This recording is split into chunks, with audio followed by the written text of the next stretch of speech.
کل ایک اور بڑی سازش رچائی گئی، وہ جناب فائرنگ، ان کو پتہ ہے، میں نے کہا فائرنگ کرنے والا پکڑو نا، اس کو پکڑو، کس نے فائر کیا ہے؟ حکومت تمہاری ہے، یہ کون ہے جو تمہاری حکومت میں بھی فائرنگ کر رہا ہے؟ ہم تو پہلے کہتے تھے یہ کون ہے، لاؤ اس کو سامنے، جو تمہاری حکومت خیبر پختونخوا میں ہو تو گولیاں چل رہی ہوں رات کے وقت، ان کو سامنے لاؤ۔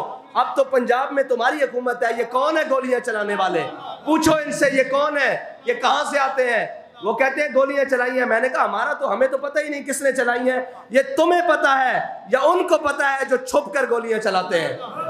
اب وہ ننگے ہوں گے انشاءاللہ، اور وہ شیطانیاں کر رہے ہیں، اور یہ الزام ہمارے اوپر دھرنے کی کوشش کی جا رہی ہے۔ میں نے کہا ہے ہم نے تو یہ کام اس وقت نہیں کیا جب لاشیں ہمارے گھر میں پڑی ہوئی تھی، یہ تو کام ان کا ہے جن کے نام لیے جا رہے ہیں۔ ہاں، یہ کام ان کے ہیں جن کے نام لیے جا رہے ہیں، جن کو ننگا ہونا ہے، یہ ان کا وقت ہے، یہ انہوں نے کیا ہے، اور وہ اپنے الزام دھر کر کسی اور پر نہ ڈالیں۔ اور اچھا ہوا اس نے بھی وقت کے ساتھ ہی فوراً اپنے ملزموں کا تعین بھی کر دیا، اور ہم یہ سمجھتے ہیں کہ خیبر پختونخوا میں گولیاں مارنے کا مقصد کیا تھا۔